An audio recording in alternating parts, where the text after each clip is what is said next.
Hey everybody, and welcome to another episode of Bastog and Bachelor's Bullshit Busters. We have taken a couple of weeks off whilst Adam has relocated himself from the sunny Brighton to the sunny Glasgow. So we are back now after a successful move from Adam. And this Absolutely. week we are going to be talking about email marketing and our two favourite big playing platforms. Those two platforms being Mailchimp and Klaviyo. So, Adam, do you want to give us a very quick overview of what each platform's strongest points are? Yeah, so I've used Mailchimp for kind of many years, mostly for non-e-commerce stores. So I use it personally for my mailing list. I've used it for a lot of B2B, B2C kind of companies as well, and I have used it in some e-commerce circumstances. But the e-commerce side is where I've always found it a little bit lacking, or where I've always pushed up against some, I don't know, kind of not difficulties, but just features that weren't there that would have been nice to be able to do. And so as a result, a couple of years ago, started kind of looking into alternatives and found Klaviyo, and then have been using that for a couple of clients since. And over the past, I'd say 3 years, they have really put a lot of work in and a lot of money in essentially to making it really feature rich and kind of built for e-commerce first.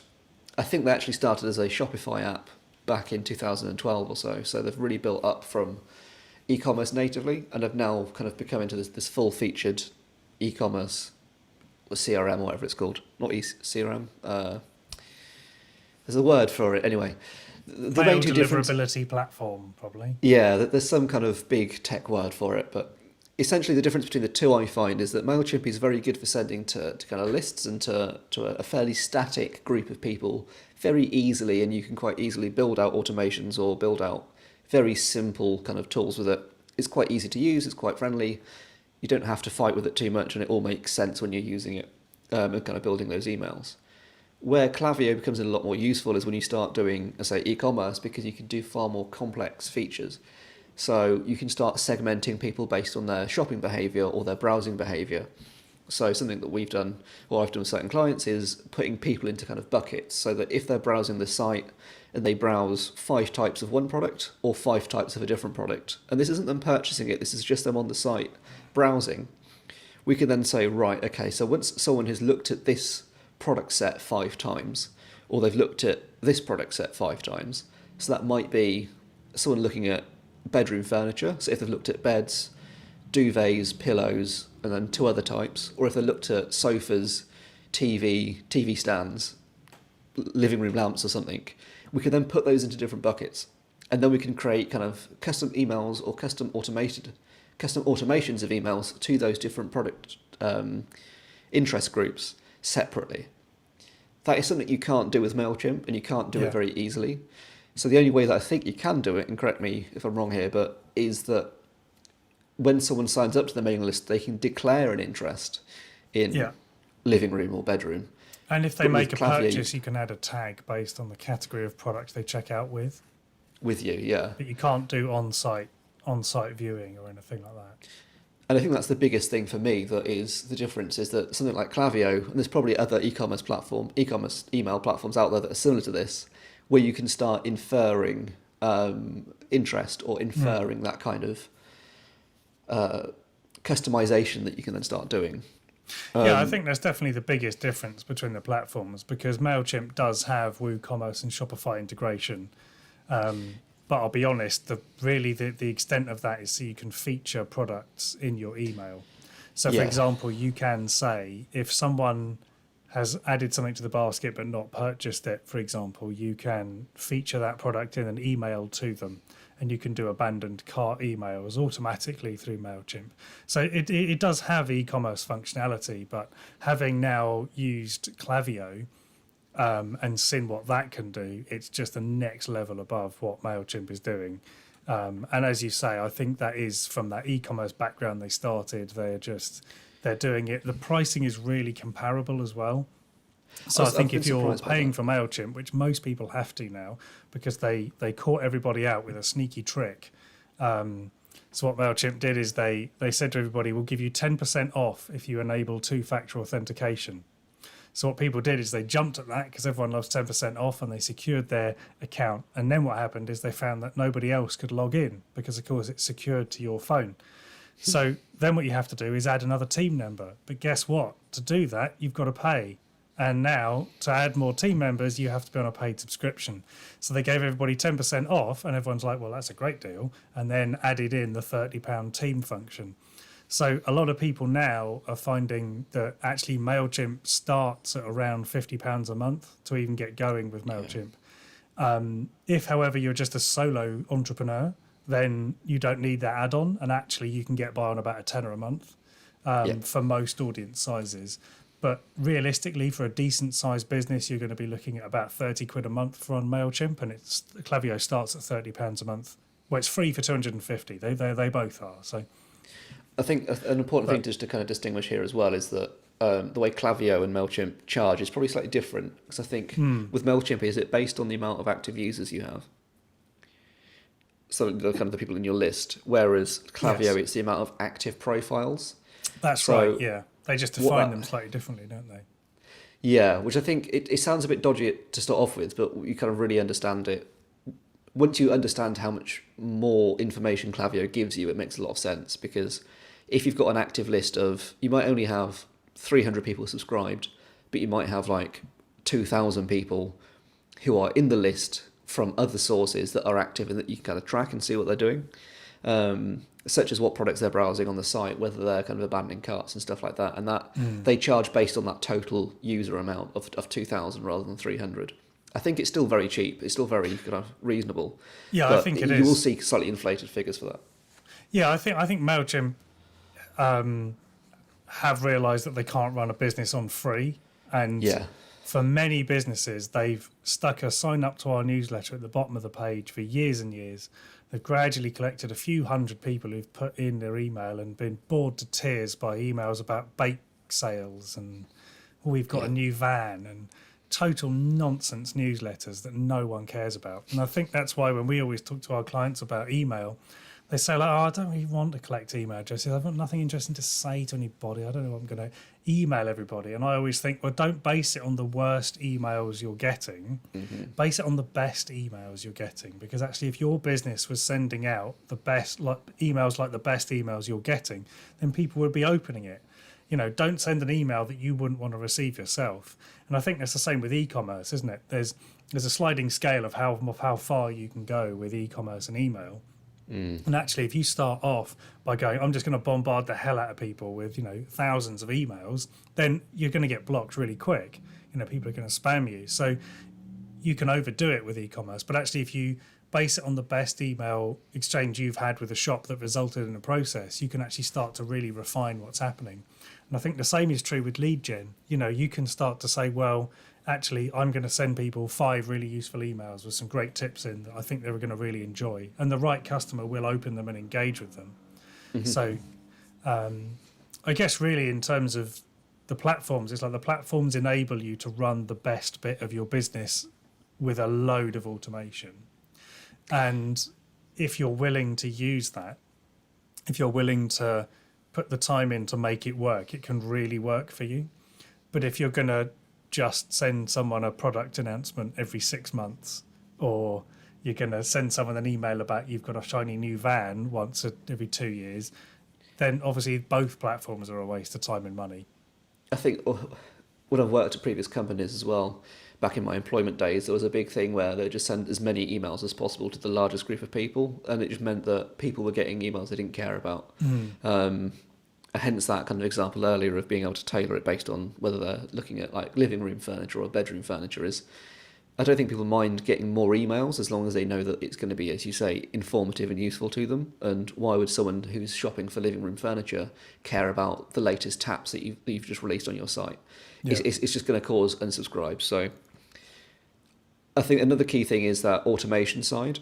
I think it's really valuable there. And you can do this in Mailchimp or in Klaviyo, and they're both kind of, the automation with Klaviyo is far better from an e-commerce point of view, but if you're not e-commerce, then Mailchimp's really good for this because it's very simple and easy to set up. But it's the idea that rather than trying to send a newsletter once a month or trying to send a newsletter every week or something and really putting strain on yourself there, is spending that time instead and spending far less time creating a far better automation that is like an onboarding series.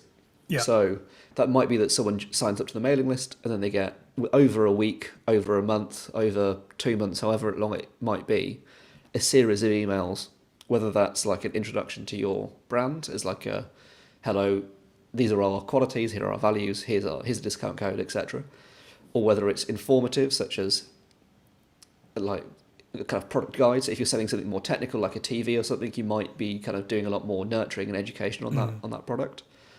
Or it might just simply be kind of fixed news stories or fixed examples. So for myself, for example, what I plan to do is do more like case study based welcome emails. So it's like one is a tip, then there's like a case study, then another tip, SEO tip, then a case study, or kind of a blend of those two, where I know that I can just have people signing up to the email and they are constantly getting those emails. So I might be sending, not for me personally, but you might end up sending 200 emails a week without even realizing it or having to kind of sit down and do that dreaded campaign, because it's just handled in the background. You know it's really good quality. It's been written by a copywriter.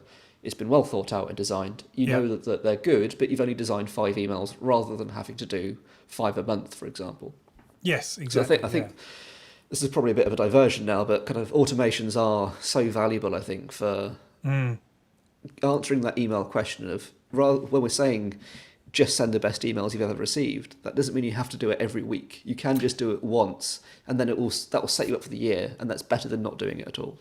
Yes. And I think with something like Klaviyo, where you're looking at e-commerce, it's like, well, you can have, say, 5 emails that are about your business in general, and then interspersed with them, you can put in the emails that are dynamically generated around what the user was looking at. So you can keep that interest level, you can keep the relevance level really high.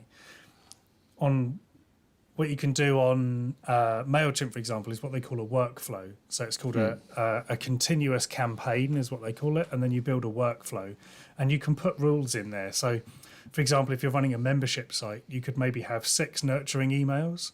And the filter is send to these people unless they become a member. Yeah. So you don't send emails to people who have made the purchase. So for example, on Klaviyo, as soon as you make the purchase, it stops sending you emails about making a purchase. But Exactly, I think people sometimes get nervous about that because they're like, oh, but what if I write an email and then it's not the right time to send it? It's like, well, if your email's right and it's useful, then it'll always be the right time to send it. And I think some of the brands we work with, they have the best success when they don't use the word newsletter or mailing list, because both of those imply awful email. I don't belong to any newsletters or mailing lists that I open. They just end up in my spam because I don't care about anything they've got to say. The ones I follow are, here's a weekly tip, here's a weekly clue, here's a 5-step process on how to do this, and I get those 5 emails, then it stops. Those are how you build a list of engaged customers. But again, updates about bake sales and vans, no one cares. And you're right, what small business owner has time in their week to write news? Yeah. I mean, we've tried it on and Who off cares? for over 10 years, and every time we've got 0 customers from it. Yeah. If anything, people are like, oh, I've had 4 emails from you in the last month. We're like, oh yeah, shit, sorry about that. It's Yeah, exactly. The bucket's gone wrong somewhere. You're in the wrong one. yeah. I've been surprised when I've done it for kind of previous clients how successfully, because for non-revenue intended emails, how much revenue has been attributed to those kind of onboarding email series, and that the unsubscribe rate and the open rate has been far lower and higher than expected. So even after 5 emails, there's been like a less than 1% unsubscribe rate, which I think is fine. People are always going to fall out of that list. Yeah. And the open rate is continued through to like 50% in some cases throughout the entire series, which is like, if you're sending out a normal campaign, 50% is an insanely high success rate. And the fact that you're doing that 5 times in a week is mind-blowing. But it's that idea of just deliver value and understand your customer and what they care about or what they're concerned about, and then informing them at the right point of that. And if they don't like it, that's fine. They can unsubscribe. And you don't want those people. So let them unsubscribe, because otherwise they're costing you money. So Yeah, exactly. And they really are costing you money. That is the thing, because if you're paying to have people on your list, then every member has a cost. So actually, you want to get rid of people who don't like what you've got to say as fast as possible and free that space up for a potential customer. Absolutely. And I think ultimately, if you think of a workflow like a funnel, or like a sink, essentially you fill it up with water, and then you want to take people out of that and make them customers as quick as possible. And anybody who makes it to the end of your onboarding series, just let them go down the drain, let them go, because they're not right for you. So if you send 5 emails and at the end of the 5th email they're still not a customer, they're still not a member, then it's debatable whether you either want to keep them in your audience. It's probably at that point that you want to unsubscribe them and say you're not for us, or put them on a list to revisit 6 months later or something. But ultimately you need to, especially if you're dealing with very large audiences, like working out where people drop off and the messages and things can be really useful.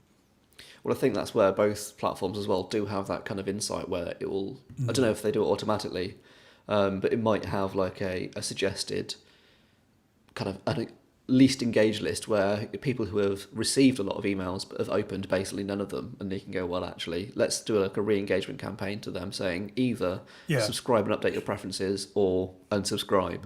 And I think businesses are very precious about email addresses, and it kind of should be to a certain extent, but only if they're valuable.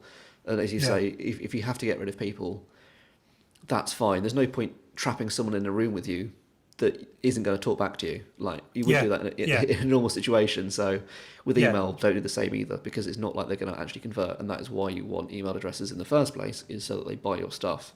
And if they're not going to buy it, then... And also, I think taking that a step further, the worst case scenario is you keep bombarding people, you make unsubscribing really difficult, and then they hit that dreaded report as spam button. Yeah. Because it only takes, like, it's only a few % of your Mailchimp list needs to be reported as spam, and they downgrade your account really quick, you know, and they start to delay the sending, and there's all sorts of penalties that come in from not letting people unsubscribe. So Mailchimp is really good at making people unsubscribe, as is Klaviyo. It's super simple. It's one click and you're done. So people can opt out super fast. And I think, you know, especially B2B and B2C, there's slightly different audiences and you need a different tone and different things like this. And both of those platforms make that communication easier. You can link both of them into stuff like Facebook ads. You can link both of them into your Google Analytics, so you can start to see who clicks on the email, who makes it through. There's loads of stuff you can do. And I'll be honest, we could probably speak for about a week on just what you can do with email and tracking and Google Analytics and customer profiling and things like that. It's pretty powerful. And I think especially where like CRMs come in place, I'm not sure, I think Mailchimp and Klaviyo also link into like Zoho and Salesforce and all that. So especially if you're on B2B, or you're selling slightly more high-end kind of e-commerce products where there's a manual sales side to it, that's valuable as well, because you can see actually in our CRM, we know that this lead has opened 45 of our emails in the past 2 weeks. And those emails are these ones where they're concerned about delivery and they're concerned about, I don't know, kind of cost, or they're looking for a voucher. You know, you can start seeing the patterns in there, and you can start understanding how people are talking, or their browsing habits. Yeah, I think also you've got the possibility with both platforms to connect with something like Zapier, which you know, of course, puts you out into a whole world of integrations. But we'll do a whole other episode on Zapier one day. But for now, I think that should be I think everything you need to know about Mailchimp and Klaviyo. If you do have any other questions, our email contact is on the About page on our YouTube channel, but you can reach me at win@marketingsuccess.club. And where can people get hold of you, Adam? Yeah, so it's a fairly simple one. It's just adam@abastock.co.uk. Brilliant. And they're on our YouTube channel again if you need to find us. But we look forward to receiving some questions, and we will speak to you again on the next episode. Yes. See ya. Bye. Bye.